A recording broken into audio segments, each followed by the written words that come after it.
Saludos y bienvenido una vez más a esta transmisión de mi presentación ante el Colegio de Ingenieros, la actividad de los ingenieros civiles, conocida como el Mega Viernes Civil, que se llevó a cabo el pasado 5 de abril del año 2019. En esta actividad hice una presentación relacionada con la recuperación de Puerto Rico luego del huracán María.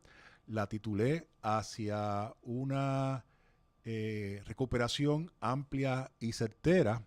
Y esta presentación la estoy haciendo una vez más, ahora a través de medios visuales. Ya publiqué la primera parte, que lo que hice fue una introducción al tema de recuperación y poniendo en contexto la recuperación que se dio durante los años 40 y 50, luego del huracán San Felipe y los efectos, ¿verdad?, de la Gran Depresión sobre Puerto Rico, con los programas de la PRA y otros programas que se dieron en aquella época. Esta recuperación verdaderamente comenzó en los años 35, así que fue previo al 40, y luego de esta recuperación pues también hablé sobre el impacto de la construcción en Puerto Rico de bases militares como parte de la respuesta de los Estados Unidos por la amenaza de la Segunda Guerra Mundial. En esta ocasión voy a dar paso a la segunda parte de la presentación, y lo que voy ahora es primero a tocar los efectos, ¿verdad?, que tiene una recuperación sobre la economía, la importancia de esta recuperación, y luego entonces voy a ir más en detalle sobre el huracán María. Esta gráfica lo que hace es que muestra el impacto que tiene la inversión en construcción. En esta versión pues se incluye la inversión tanto pública como privada, y se pone en relación al Producto Nacional Bruto de Puerto Rico, y vemos cómo este índice, que alcanzó su máximo cerca del año 2000, que estuvo casi cerca en un 17%, cómo refleja de cierta manera los cambios que ha habido en la economía de Puerto Rico a través de los años. Vemos que a partir del 2000 comienza una reducción significativa de este índice, llegando al punto más bajo en el año 2009 aproximadamente. Hay un aumento que es producto de la inversión que se dio en la construcción por los fondos ARRA del presidente Obama, que ascendieron a 849 millones de dólares. Luego siguió la reducción que venía de los años 2001 en adelante, y la pregunta clave ahora es qué impacto tiene sobre este índice la inversión en construcción que se espera por el huracán María. Si vemos en el caso del huracán Georges, que ocurrió en el año 1998, podemos ver que el impacto, ¿verdad?, se notó. Hubo un aumento que llevó el índice de cerca de 15%, lo llevó a 17%, un aumento prácticamente de 2%. Obviamente esto estaba combinado con eh, otras inversiones importantes en la construcción que se estaban dando en los años 90, que todos conocemos: los proyectos de carretera, tren urbano, el superacueducto, etcétera. La clave ahora es tratar de extrapolar o estimar qué va a pasar aquí en los años futuros con este índice, cómo va a subir y cuánto va a subir, y cuánto se va a tardar para que suba. Todo esto va a depender de lo que va a ocurrir en la reconstrucción, qué tan rápido entran los proyectos de reconstrucción, cuánto tarda la fase de diseño de estos proyectos, la parte de subasta de los mismos, y luego entonces qué tiempo se va a dar esta inversión eh, en los años subsiguientes. La clave para nosotros los puertorriqueños es intentar controlar esta inversión para que los beneficios sean lo más pronto posible, y que tenga el mayor contenido local lo que se vaya a estar dando en Puerto Rico, para que Puerto Rico reciba el máximo fruto de esta inversión. Vamos a ver ahora lo que ha ocurrido en Puerto Rico con los eventos de desastre natural más recientes. Aquí vemos una gráfica donde se muestra lo que fue la inversión, ¿verdad? O los gastos de FEMA para los huracanes desde Hugo en el 1989 hasta la tormenta tropical María. No confundamos esto con el huracán. Esta tormenta fue en el año 2011. Como podemos ver, los dos eventos más significativos son el huracán Hugo, que se dio bajo la administración del entonces gobernador Rafael Hernández Colón, que es un huracán que el ojo no tocó tierra, sino que pasó al norte de Puerto Rico, al noreste de Puerto Rico, y ahí el gasto de FEMA para asistencia pública e individual fue de unos 560 millones de dólares.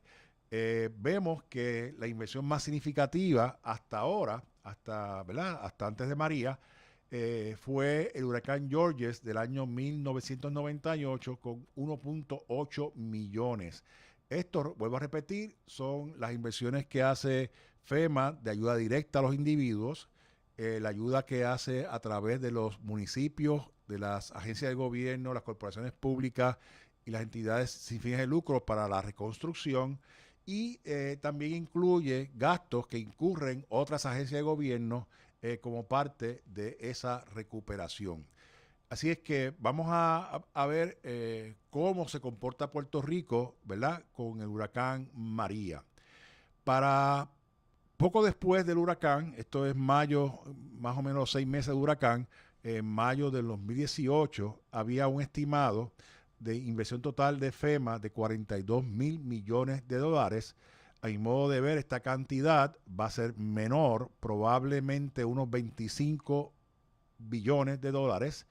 Ese es mi estimado. Y una inversión de parte del gobierno federal en términos de la agencia del Departamento de la Vivienda Federal a través de lo que se conoce como el programa CDBG DR. DR significa Disaster Recovery y CDBG significa Community Development Block Grant. Este es un mecanismo de financiamiento para el desarrollo de lo económico de los municipios a través de todos los Estados Unidos.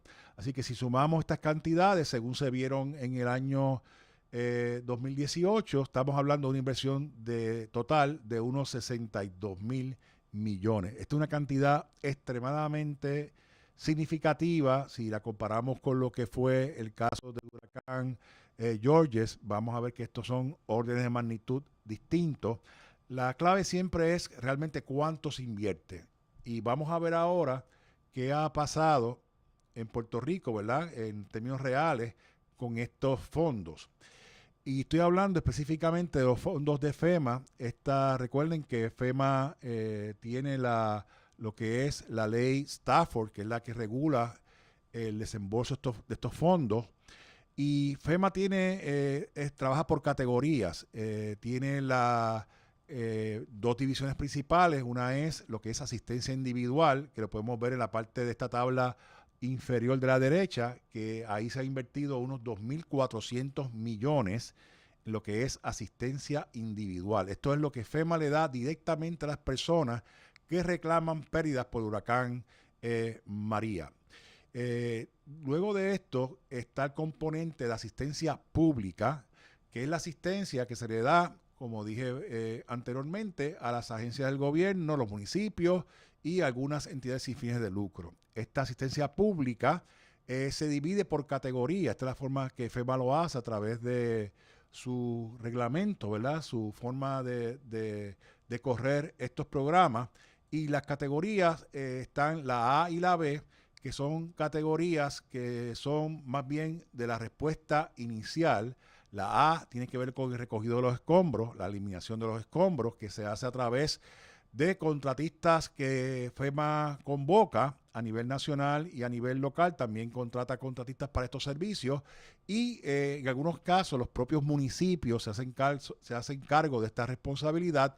Y en este renglón, hasta el presente, se han gastado unos 627 millones de dólares. Esta cantidad es más o menos final, en el sentido de que esta fase ya está por concluir.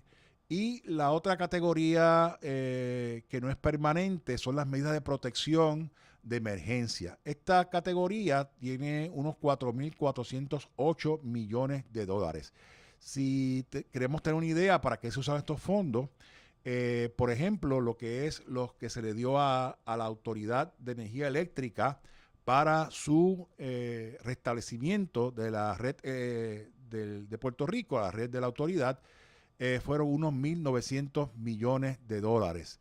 El programa de Tu Hogar Renace, que es un programa que se conoce a nivel federal como STEP, que lo corrió el Departamento de la Vivienda Local, fue una inversión de unos 1.382 millones, y vemos otras cantidades que se adjudicaron a los municipios, particularmente para los que fueron los recogidos de escombros, que ellos se hicieron cargo, como las medidas de protección de emergencia. Esta cantidad de 462 millones debe haber aumentado. Esta cantidad no refleja los últimos cambios que se han dado.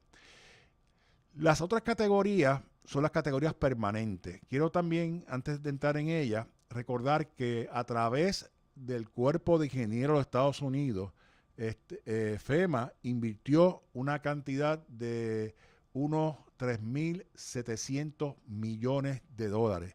El cuerpo tuvo una serie de responsabilidades, entre ellas monitorear el tema de los recogidos de escombros, establecer unas medidas de restablecimiento de la red de la Autoridad de Energía Eléctrica, que esto tiene un subtotal de unos 2.100 millones de dólares. Así que si vemos esta gráfica, esta tabla, vemos que en total se han gastado en Puerto Rico cerca de 4.000 millones de dólares para restablecer la red de energía eléctrica. Bien, ahora vamos a hablar del trabajo permanente. El trabajo permanente es el que tiene que ver con la reconstrucción de las facilidades que fueron afectadas por el huracán María a nivel del estado y a nivel de los municipios. Y esto se está realizando a través del método que se conoce como el método alterno 428. Esto es una sección de la ley de Stafford que busca un mecanismo para hacer estos trabajos más expeditos, y Puerto Rico se acogió o se obligó a que aceptara este método alterno, que todavía está esto por deliberarse si fue realmente una opción de Puerto Rico o fue una imposición de FEMA.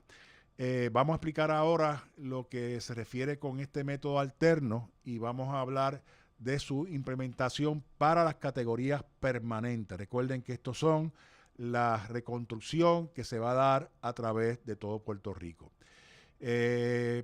Aquí hay una descripción de lo que se gastó en Tu Hogar Renace, que fue un total de 1.129 millones de dólares de gastos que se incurrieron para hacer reparaciones iniciales a unos 108.000 hogares en Puerto Rico con un costo unitario de 10.409 dólares. Esto es el costo por unidad de vivienda.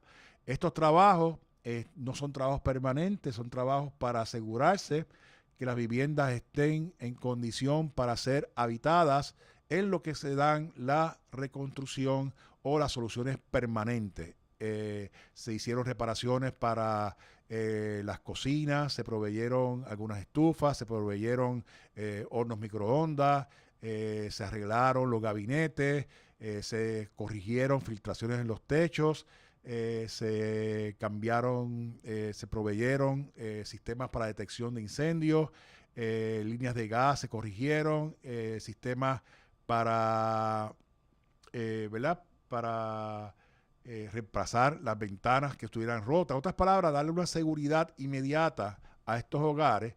Y esto es una inversión bien alta. Si quieren tener una idea, esto es del orden de la mitad del costo del proyecto del tren urbano. De aquí vamos entonces a pasar a describir lo que es el método alterno de la sección 428, que es lo que regula el trabajo permanente. Este método se aprobó para Puerto Rico el 15 de abril del año 2018, esto es a unos meses después del huracán. se estableció 18 meses para acordar las cantidades. Y vamos a explicar en una próxima diapositiva cómo es el método para estimar estas cantidades. Es fundamental entender que el método no permite modificar las cantidades acordadas.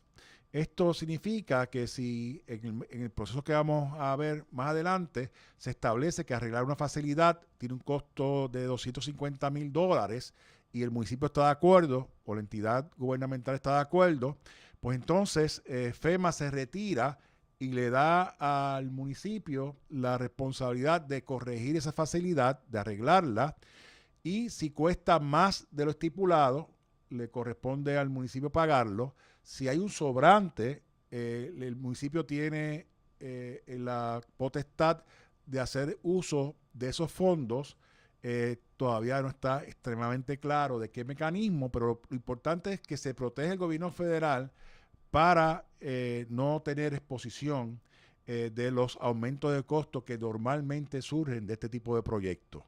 Los proyectos que tengan un costo mayor de $5 millones están sujetos a revisión por los estimados que se realicen y se va a descontar de estas cantidades que se determinen para cada proyecto lo que recibió el municipio o el ente gubernamental que corresponda de la casa aseguradora. Sin embargo, FEMA va a aportar los dineros que fueron los deducibles y si hubo algún tipo de coaseguro, también FEMA va a asumir esa responsabilidad.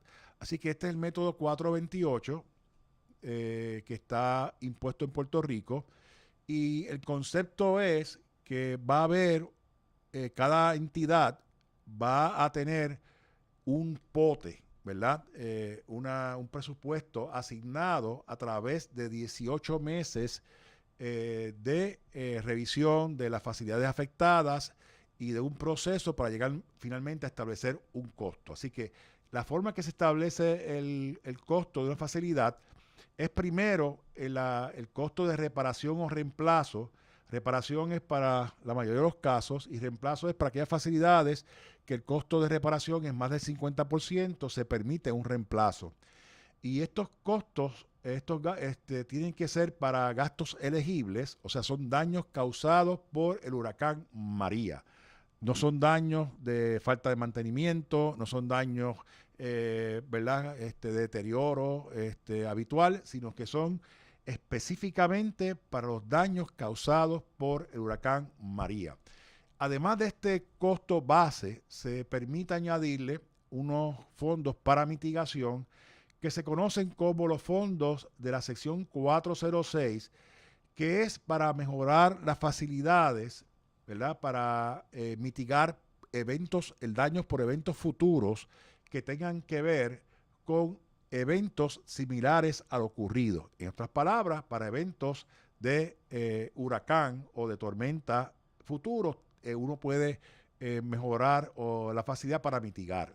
Los fondos disponibles para mitigar, el básico es 15% del costo de reparación, o sea que uno puede justificar un 15% del costo de reparación para mitigación si uno demuestra que hay una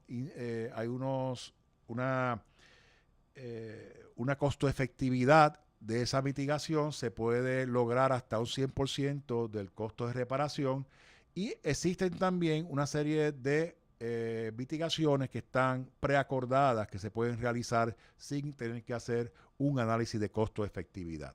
Sobre esto, los municipios pueden tener opción a la mitigación 404, que es una mitigación que está programada para Puerto Rico, que ronda en un 15% del costo del desastre, se le da al gobierno estatal para que distribuya a través de sus prioridades, estos fondos para diferentes entidades y la mitigación no tiene que estar atada al evento que ocurrió. Esto quiere decir que si usted quiere fortalecer unas estructuras, digamos las escuelas de Puerto Rico, para que resistan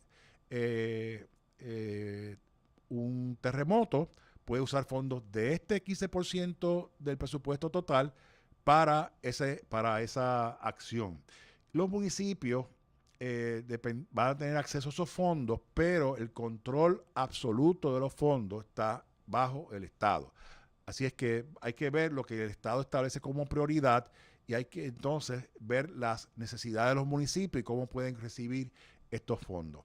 También hay el concepto de los costos administrativos directos.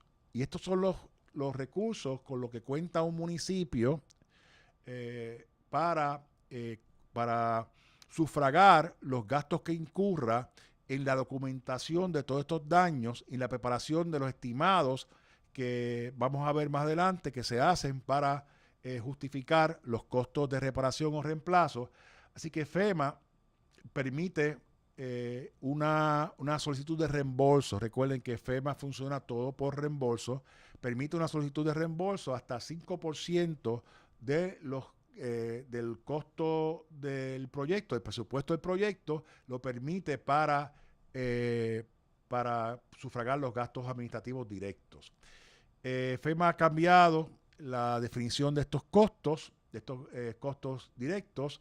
La mayoría de los municipios se han ido por la última definición que FEMA hizo, que en esencia elimina del costo del presupuesto del proyecto cualquier cantidad que el municipio reciba como parte de la compensación de los seguros y también no permite el uso futuro de cualquier fondo que no se utilice porque no se pidió reembolso para ello. Había otro método previo, el original, que permitía el uso de esos fondos sobrantes y que no tomaba en consideración los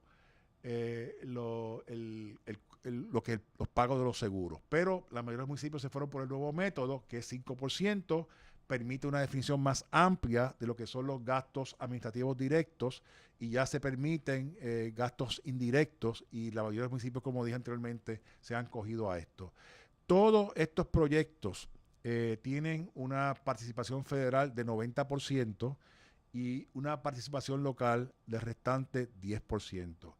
Esto es un gran impedimento porque los municipios no tienen la capacidad económica para aportar este 10%.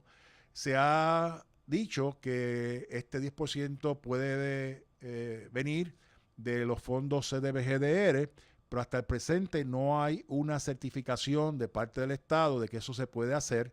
Tampoco ha habido ningún tipo de garantía de parte del Estado que se pueden utilizar fondos del Fondo General de Puerto Rico para pagar este 10%, como se hacía en el pasado. En el caso de huracán Georges, este 10% venía del Estado, pero tenemos que recordar que la magnitud del evento fue mucho menor.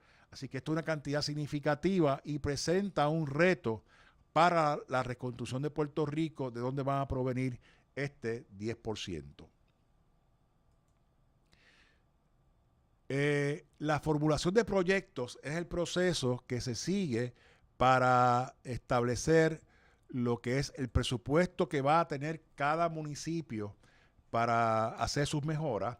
Y el proceso es uno secuencial. La primera etapa es la visita que se hace al lugar. Le correspondió a las entidades del gobierno de Puerto Rico establecer cuáles fueron sus daños, el lugar donde ocurrió el daño, especificar la coordenada donde ocurrió, desde el punto de vista de GPS. Y entonces después se hace un proceso que originalmente le iba a hacer FEMA en su totalidad, pero al pasar del tiempo y al dilatarse el proceso, ya hay una directriz donde no tan solo participa FEMA, sino que la entidad del gobierno estatal que brega con FEMA, que es el COR 3, también participa de este proceso, al igual que los municipios. Y se está discutiendo alternativas para acelerar este tipo de análisis que está sumamente rezagado, y esto conllevaría alguna participación más amplia de parte de los municipios con estimados de costos certificados por ingenieros licenciados en Puerto Rico. Pero en general el procedimiento es uno donde primero se hace una descripción y dimensión de los daños. Esto se le llama el DDD en inglés, que básicamente es un acuerdo entre FEMA, el gobierno de Puerto Rico y el municipio de qué tipo de daños son atribuibles al evento y luego se pasa a un documento que es un alcance del trabajo. ¿Cómo vamos a reparar estos daños que identificamos? ¿Qué vamos a sustituir? ¿Qué vamos a arreglar? ¿Qué vamos a construir nuevo? Etcétera. Y entonces, a base de ese alcance de trabajo, se hace un estimado de costo. El estimado de costo siempre ronda por el orden de 2 veces el costo básico del proyecto a través de unos factores que considera FEMA para tomar en consideración asuntos como los costos indirectos, la inflación, el hecho de que Puerto Rico van a aumentar los costos durante los próximos meses por la aceleración de la construcción, etcétera. Se establecen unos mecanismos de un panel de peritos externos para ver los proyectos de más de 5 millones y también se establece un centro de excelencia que en la práctica todavía no está claro cuál ha sido su implementación y cuál es su alcance. Bien, el proceso colaborativo, que como dije anteriormente, se le dio un término de 18 meses, o sea que a partir del 15 de abril que se anunció este método alterno, hasta el 15 de octubre del 2019 se le da un tiempo de 18 meses para que se establezcan estos presupuestos para cada una de las entidades del gobierno.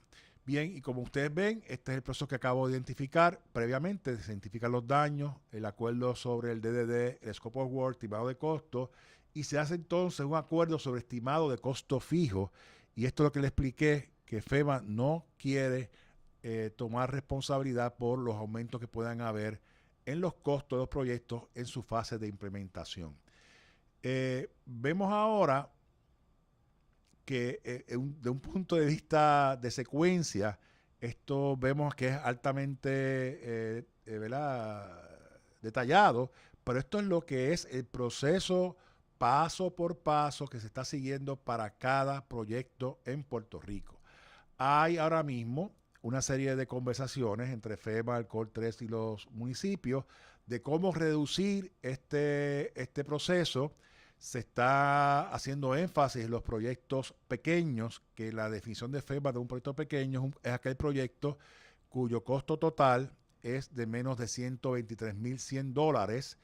Y para estos proyectos pequeños se están tratando de avanzar y se le está permitiendo a los municipios que hagan sus propios estimados, certificados por ingeniero licenciado, y que se pueda crear un proceso expedito para hacer estos proyectos de tal forma que se comiencen a reparar facilidades que han sido afectadas. Como parte de esta presentación, me motivé a hacerle una solicitud de datos a FEMA, porque realmente hasta el presente hay una situación muy difícil en el sentido de que no hay un progreso significativo en lo que es la formulación de los proyectos. Le hice una solicitud por escrito el 13 de marzo, 2 o 3 semanas antes de la presentación, y le estaba pidiendo que me dieran los incidentes, el total de incidentes reportados en Puerto Rico, ya sea por los municipios o las agencias de gobierno, y esta información no fue suministrada. Los lugares que han sido visitados, qué lugares FEMA ha visitado con representantes del COR 3 y de los municipios, cuántos DDD se han completado hasta el presente, cuántos alcances de trabajo se han llevado a cabo y cuántos estimados de costos se han terminado. Me dieron la información de los lugares que se han visitado, los DDD completados, los scope of work completados. No me dieron información de la cantidad de costos estimados que se han terminado, ni tampoco los PW, que no es otra cosa que más o menos el acuerdo de lo que se va a proveer de fondos para categorías permanentes y sus montos. Esa información no se proveyó. Le pedí información de cuántos recursos tienen disponibles para formulación de los proyectos, los contratos que son locales y contratos a nivel nacional, tampoco se proveyó. No se proveyó los gastos que ha incurrido FEMA hasta el presente y lo que proyecta gastar para completar la formulación de los proyectos, ni tampoco se dio detalles de los contratos que tienen hasta el momento con firmas nacionales para este propósito.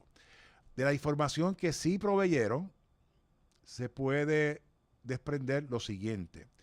Al presente, la primera columna la hago yo con unos estimados que tengo de conocimiento, ¿verdad? De estar trabajando con esto desde diciembre del 2017, que hay 65,000 informes de daños en todo Puerto Rico, que se han realizado 10,000 visitas de campo, esto es lo que informó FEMA, se han hecho 1,200 descripciones de daño que han sido aprobadas por las partes, que esto significa FEMA, el gobierno estatal y el gobierno municipal o la agencia correspondiente, y que se han terminado 170 alcances de trabajo y no informaron cuánto estimado de costo, pero obviamente los estimados de costo van a ser una cantidad menor a los 170. ¿Qué significa esto? Significa que de los 65,000 incidentes reportados, se han visitado solamente 15% de ellos, 1.8% tienen DDD, 0.3% tienen alcance de trabajo y aproximadamente 0% tienen estimados de costo. Recuerden que estamos ahora hablando en abril del 2019 y la fecha límite para establecer esta formulación de proyectos es octubre del 2019. FEMA tiene que determinar para el 15 de abril si va a extender esta fecha. Así que por esta gráfica podemos concluir que FEMA definitivamente va a aumentar el periodo para la formulación de los proyectos. Yo entiendo que va a hacer falta, a menos que cambien su metodología, más de 2 años para terminar este proceso. Bien, FEMA, para establecer los daños, visita cada facilidad. Si ustedes quieren tener una idea de lo que están haciendo, es visitar las facilidades como si fuesen unos ajustadores de seguro. Van con un equipo que incluye lo que le llaman ellos especialistas en asistencia pública, incluye personas que tienen conocimiento de procesos ambientales, también personas que identifican maneras para mitigar los daños. Este proceso, como le dije, ha sido hasta ahora, ha fracasado, sin lugar a dudas. Y parte del problema es la rigurosidad que FEMA utiliza para establecer estos presupuestos, que recuerden ustedes que al final la agencia o el municipio va a tener que presentar los proyectos y va a tener que documentar que los gastos que los gastos que va a reclamar son en tareas elegibles y que también ya desembolsó y va a ser solamente por recuperación. Vamos a parar aquí la parte 2 de esta presentación. Vamos a, cuando regresemos en la tercera parte, vamos a hablar de métodos alternos para estimar estos daños que pueden ser válidos para desastres futuros, y de esa forma podemos minimizar el tiempo que está tomando en hacer estos trabajos. Así que le agradezco una vez más su atención. Recuerden que esta es la segunda parte de lo que va a ser una presentación de 3 partes, así es que los espero para que vean y compartan conmigo la última parte, donde voy a entrar ya en más detalle de cuáles son los retos que tenemos y cuáles son las alternativas que tenemos para aligerar esta recuperación. Así que muchas gracias por su atención. Lo vemos entonces en la tercera parte de esta presentación. Muchísimas gracias.